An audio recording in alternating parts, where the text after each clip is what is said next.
Nabi SAW bersabda, hadis riwayat Bukhari, fil jannah samaniyatu abwab.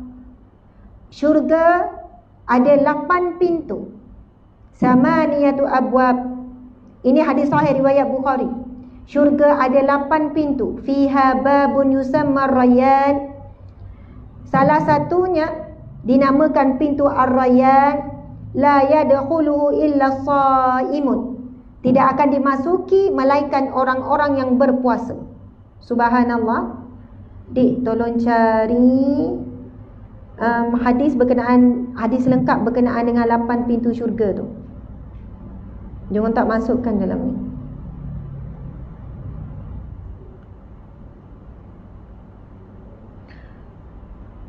Dia buat pendek ni je. Saya ingat 8 pintu syurga tu, tapi saya nak baca matan dia. 8 pintu syurga tu. Okey, bismillah.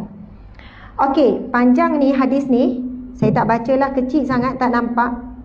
Okey, daripada Abu Hurairah radhiyallahu anhu, Nabi SAW bersabda,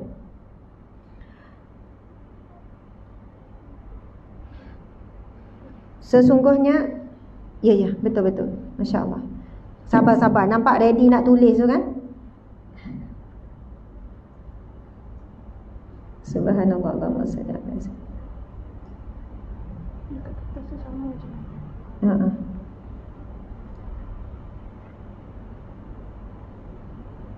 Okey. Saya sebut lagi sekali, Nabi bersabda, di syurga ada 8 pintu. Di antaranya, di syurga ada 8 pintu.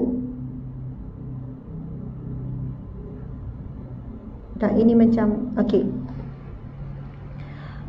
Antaranya pintu syurga ialah, maka sesiapa yang dari kalangan ahli solat, betul hadis ini. Barang siapa yang ahli solat, maka akan diseru daripada pintu solat. Babus solat, itu pintu yang pertama. Babus solat, orang yang jaga solat, tekun mendirikan solat, jaga solat fardu, jaga juga solat sunat, maka akan dipanggil masuk melalui babus solat. Masya Allah. Pintu yang kedua, sesiapa di kalangan ahli jihad akan diseru daripada pintu jihad. Namanya babul jihad. Berjihad di jalan Allah, berjuang. Kalau di Malaysia bukanlah di medan perang, tapi berjuang melawan hawa nafsu, berjuang di jalan ilmu, berjuang di dalam mencari rezeki. Jihad ekonomi, jihad ilmu, Masya Allah, berbagai bentuk jihad. Sesiapa dari kalangan ahli puasa, ini pintu yang ketiga, babu siyam, akan dipanggil, akan diseru daripada pintu rakyat. Yang keempat, sesiapa dari kalangan ahli sedekah akan diseru daripada pintu sedekah. Subhanallah, yang dinamakan babu sedekah. Ini antara VIP Allah Subhanahu wa taala. Bila di padang mahsyar, 4 yang disebutkan dalam hadis yang sahih ini, siapa yang kuat sedekah, sedekah pula dia jaga sungguh keikhlasannya. Di awal dia jaga, di pertengahan dia jaga, di hujung pun dia jaga. Tuan-puan dan mati Allah sekalian, kadang-kadang sedekah kita ni awal ikhlas tapi hujung tak ikhlas. Ikhlas bagi, tapi tiba-tiba orang yang kita pernah tolong tu khianat kita. Orang yang pernah kita tolong tu buat jahat pada kita. Mungkin saat tu kita mungkin teruji, lalu kita sebut, aku tak redha, aku tak halal apa yang aku pernah beri pada dia dulu. Sebab sedekah kita akan diuji sejauh mana keikhlasan kita. Ramai mana isteri yang mana dah tolong suami sama ni, tak berkira dengan suami, tiba-tiba suami melakukan sesuatu yang dia rasa tak boleh terima.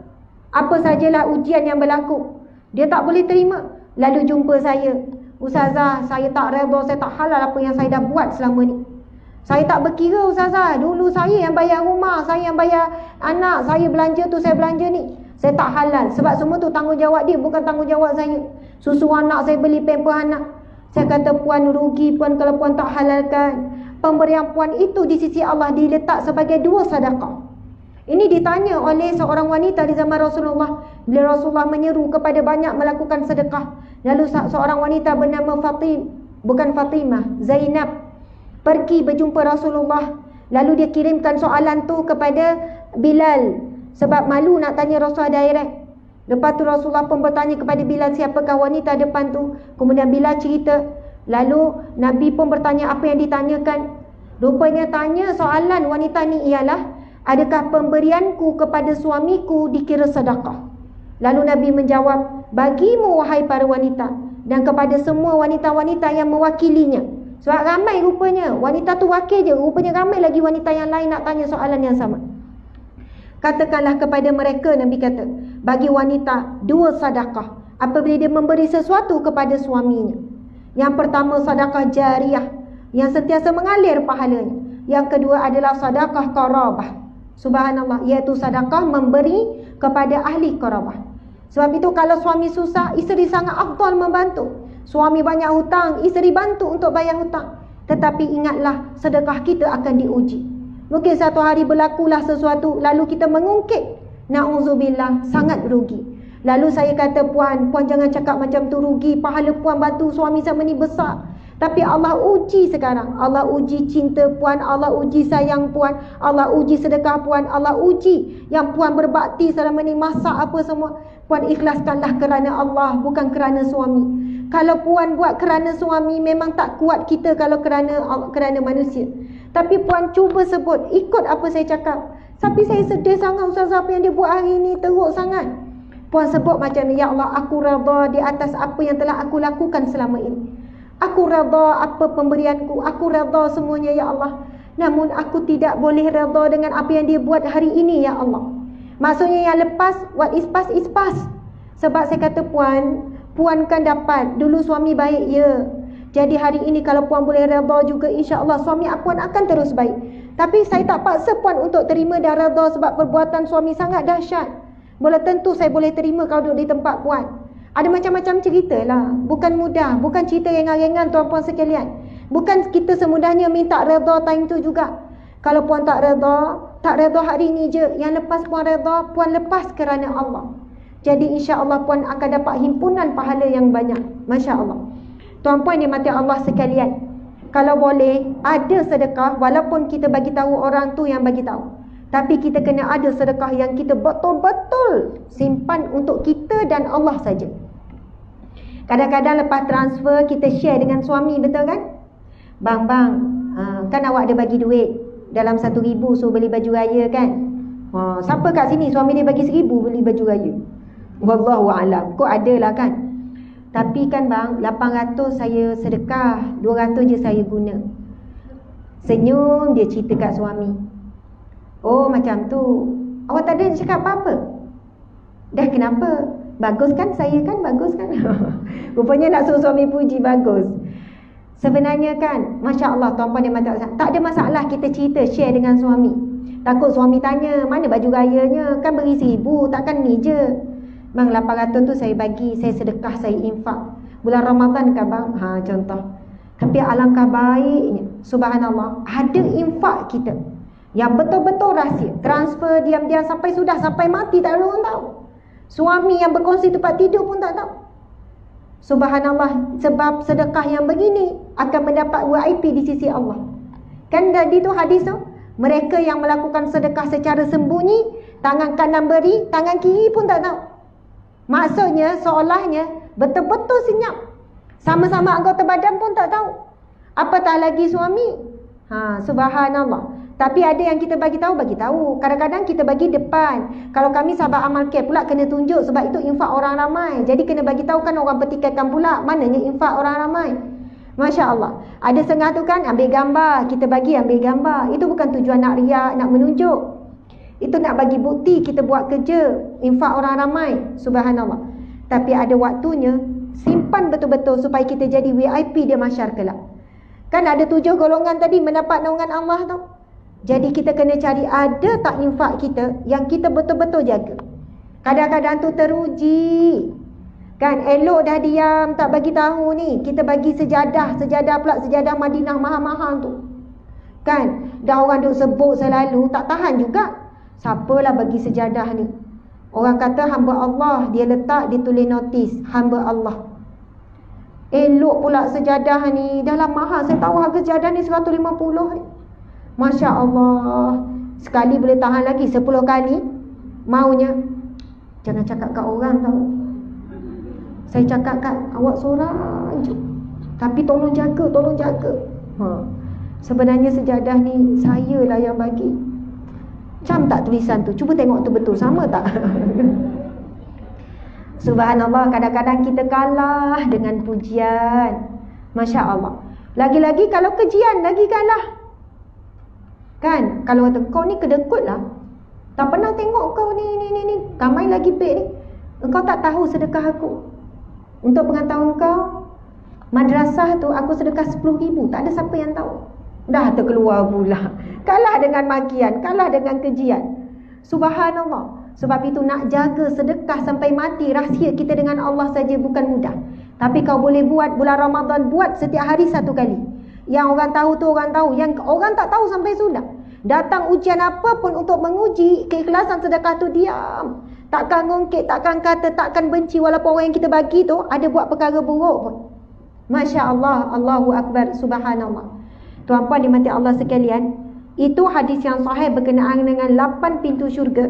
Namun saya sebut tadi 4, betul kan?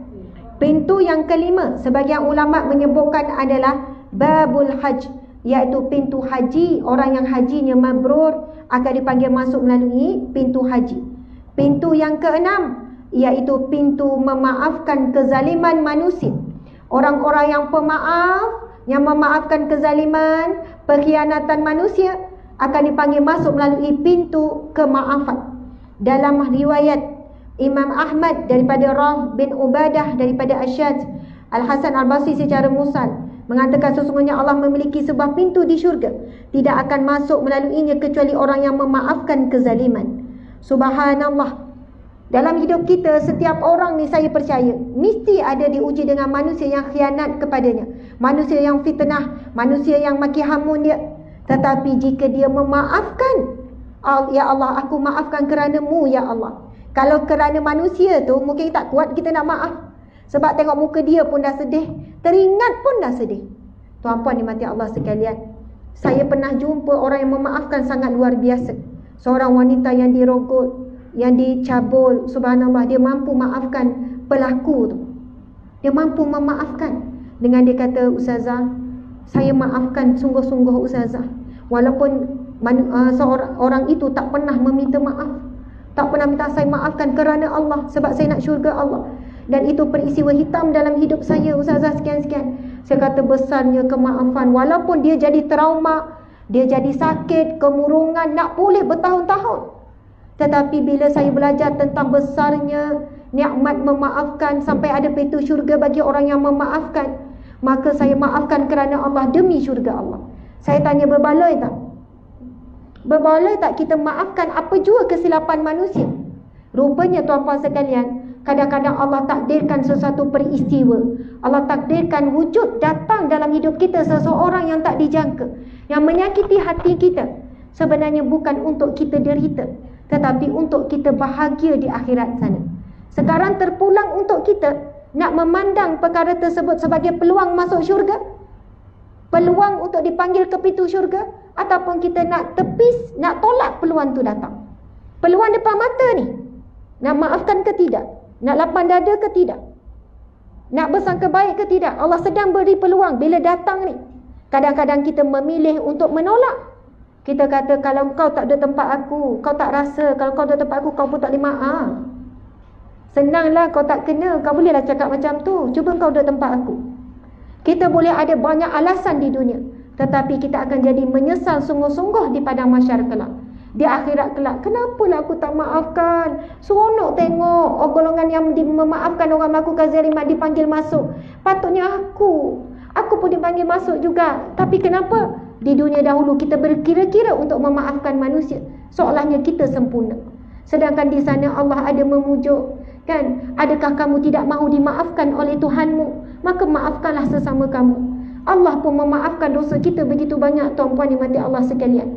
Kadang-kadang memaafkan bukan kerana orang itu, bukan untuk orang itu, untuk diri kita, supaya kita tenang, kita damai, kita dipanggil masuk ke dalam syurga. Okey, pintu syurga yang ketujuh, iaitu yang namanya pintu Al-Aiman. Subhanallah. Pintu Al-Aiman, iaitu pintu orang yang bertawakal kepada Allah, yang masuk dalam syurga tanpa hisab, tanpa seksa. Golongan yang masuk syurga tanpa dihisab, ini hadis riwayat Bukhari dan Muslim.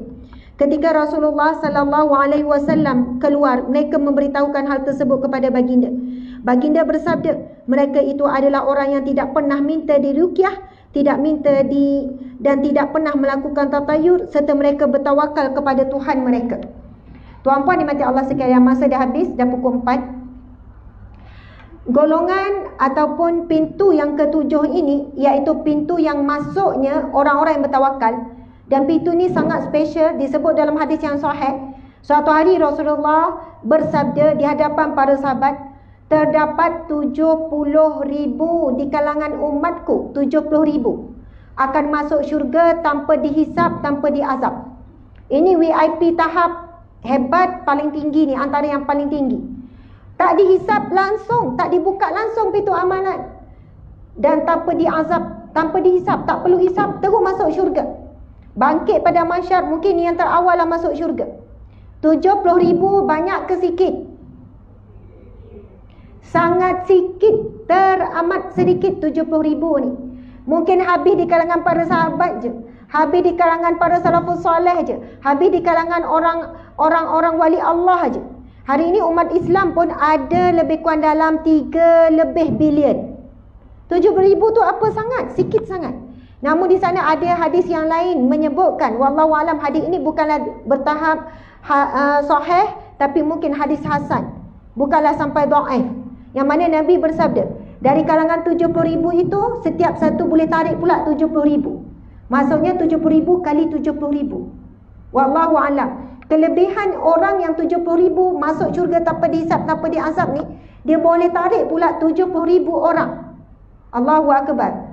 Cuma nak disebutkan, bila sahabat ni dengar Nabi sebut macam tu, Nabi sebut simple je, 70,000 di kalangan umatku akan masuk syurga tanpa dihisap, tanpa diazab. Rasul pun masuk dalam rumah, Rasul tak cerita ciri-cirinya. Lalu para sahabat ni sama-sama dia bercakap berteka-teki, siapa ya 70,000 ni? Mereka bila dengar, tak ada, mereka kata insya-Allah kita lah tu. Tak, para sahabat tak rasa mereka. Para sahabat sikit pun tak perasan yang mereka itu akan masuk syurga tanpa dihisap, tanpa diazab. Kalau kita kan sebut, penceramah sebut insya-Allah kita semua syurga Firdaus, amin, insya-Allah, insya-Allah. Kita kan cepat rasa ahli syurga. Kalau penceramah cakap pasal neraka, tak rasa kita dicapai dalam neraka. Nampak orang lain dalam neraka. Sahabat Nabi bila cakap pasal syurga, mereka tak bayangkan mereka dalam syurga. Sahabat Nabi kalau bercakap pasal neraka, mereka menangis sampai pingsan kerana mereka membayangkan mereka diazab dalam neraka. Tapi kita terbaliklah. Allahu akbar. Subhanallah. Lepas tu mereka saling berteka-teki. Seorang kata, aku rasa orang yang masuk syurga tanpa dihisap, tanpa diazab, mereka yang lahir Islam, hidup Islam, mati Islam. Mereka bukan kata diri mereka, sebab mereka tu baru dapat Islam. Ada umur 40, ada umur 30, mereka asalnya daripada bukan Islam. Kan lepas tu masuk Islam, lepas Rasulullah menjadi Nabi. Ada yang kedua pula cakap begini, kemudian Nabi dengar daripada dalam rumah, Nabi pun keluar. Nabi kata, apa yang kamu katakan itu tidak benar. Mereka yang masuk syurga tanpa dihisap, tanpa diazab itu, Nabi sebut hadis Nabi yang saya bacakan tadi, iaitu mereka yang bertawakal penuh kepada Allah dalam hidupnya. Lalu bila Nabi sebut ciri-ciri tu, seorang sahabat Nabi yang bernama ni Uqasyah. Siapa anak dia ke cucu dia nama Uqasyah? Uqasyah tu nama sahabat Nabi ya. Lalu Uqasyah pun bangun, berkata kepada Rasulullah, ya Rasulullah, doakan aku ya Rasul supaya termasuk dalam golongan tanpa dihisap, tanpa diazab. Lalu Rasul berkata, wahai Uqasyah, bagi kamu golongan itu. Allahu akbar. Uqasyah dapat. Bagi kamu Uqasyah, kamu dapat apa yang kamu inginkan. Lepas tu sahabat Nabi yang lain semua bangun belakang minta apa yang Uqasyah minta. Lalu Nabi kata, Uqasyah telah mendahuluimu. Maksudnya Nabi tak layan dah permintaan yang lain. Sebab itu kita kadang-kadang bila jumpa ada orang soleh, kita jumpa ada orang-orang alim, bukannya kita minta benda yang pelik-pelik. Doakan saya, subhanallah, minta doakan saya jadi wanita yang baik. Jumpalah siapa-siapa, saya bukan orang alim, saya bukan orang yang soleh. Jumpa kadang-kadang tu, kalau saya suka kalau jumpa orang anak-anak istimewa kan, tapi dia faham, dia doakan ustazah masuk syurga, sebab dia tu dijamin syurga. Orang istimewa, sindiran down, kalau dia meninggal confirm syurga. Sebab mereka bukan mukallaf, mereka tak menanggung apa-apa dosa. Walaupun ibu bapa mereka diuji dengan anak yang begitu, Saya kata, ya Allah, doakan dia, doakan Ustazah. Ya, kita doa.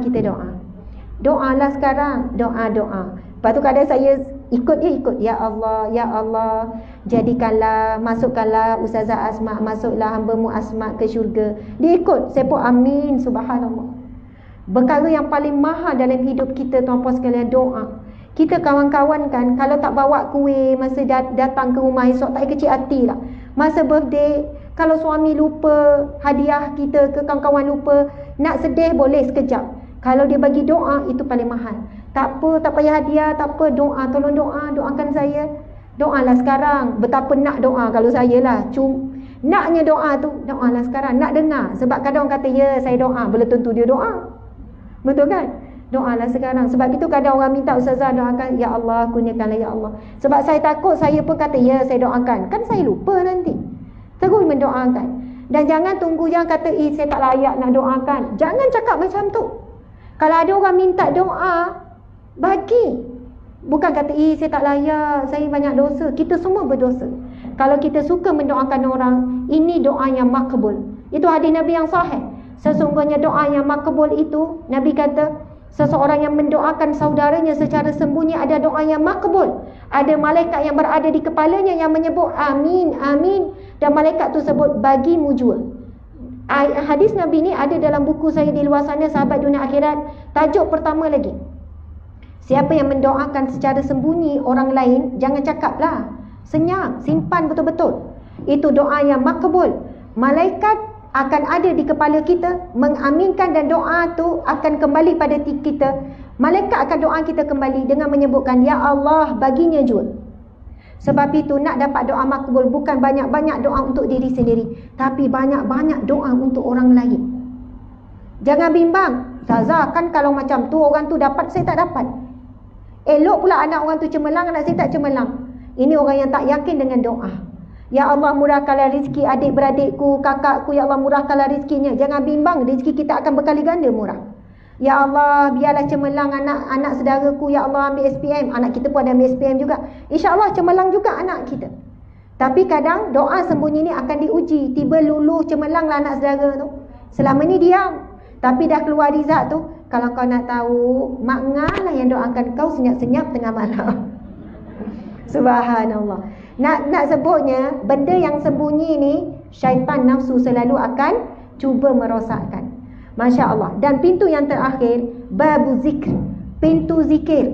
Ini pintu yang terakhir disebut dalam hadis Nabi yang lain adalah hadis-hadis Nabi yang tertentu. Saya tak bacakan. Orang yang banyak zikir, tuan-puan dimati Allah sekalian, subhanallah, la ilaha illallah, apa-apa zikirlah tuan-puan dimati Allah sekalian. Tapi zikir paling afdal Nabi sebut, afdalu zikru la ilaha illallah wa afdalu du'a alhamdulillah.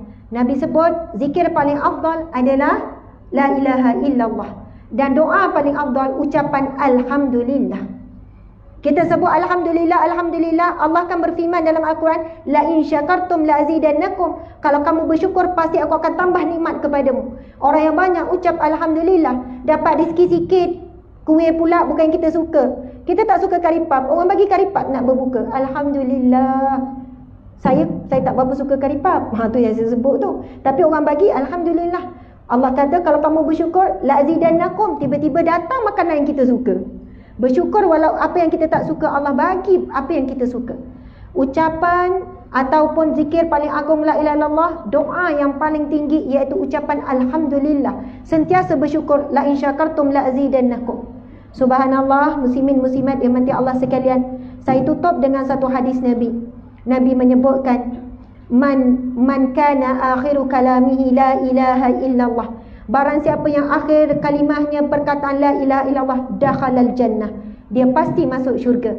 Ini golongan VIP Allah, yang mana hidupnya banyak ucap la ilaha illallah. On the way nak pergi bazar Ramadan pun la ilaha illallah, la ilaha illallah, la ilaha. Sambil masak pun la ilaha illallah, la ilaha. Sambil menyapu la ilaha illallah, la ilaha illallah. InsyaAllah orang yang banyak mengucap la ilaha illallah saat hidupnya sentiasa dapat pertolongan Allah, sentiasa dapat perlindungan Allah, sentiasa dapat rezeki yang tak disangka-sangka, dan saat matinya boleh sebut la ilaha illallah, dia pasti akan masuk syurga.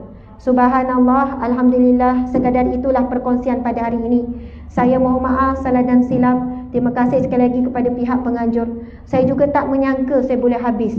Sebab daripada awal tadi saya datang hypo. Kadang-kadang saya puasa okey, saya ada masalah gastrik.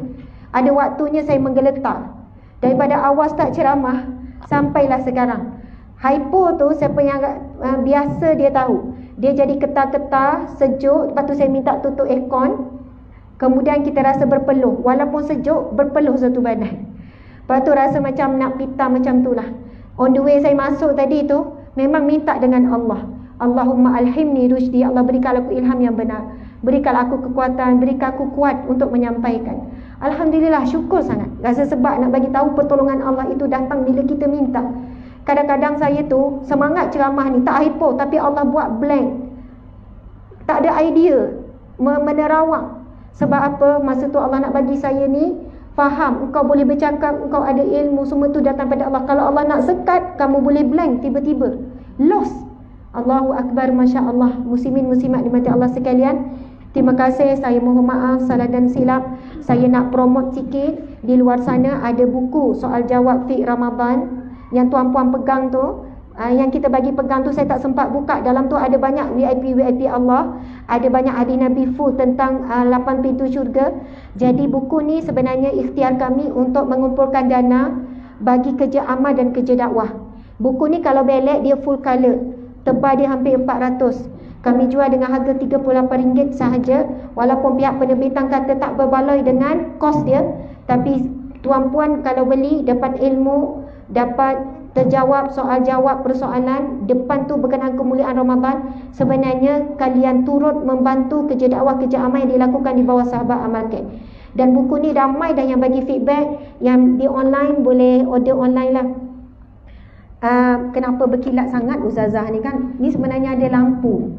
Tak, saya tengok berkilat elok, flawless. Tapi saya bukan flawless sebenarnya. Sebenarnya biasa, tapi lampu kat sini terang sangat. Oh, memang cantik sungguh nampak. Okey, jadi siapa nak beli online ada jual online ya. Masya Allah. Alhamdulillah, saya mohon maaf sekali lagi. Selamat berpuasa. Selamat memperbanyakkan ibadah di bulan Ramadan. Dan selamat Hari Raya Aidilfitri. Awal Ustazah ucap. Ialah sebab lepas ni kita mungkin tak jumpa lagi.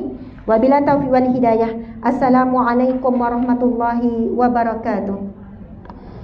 Okey, tutup. Kita asar pukul berapa ya? Dalam pukul 4:30.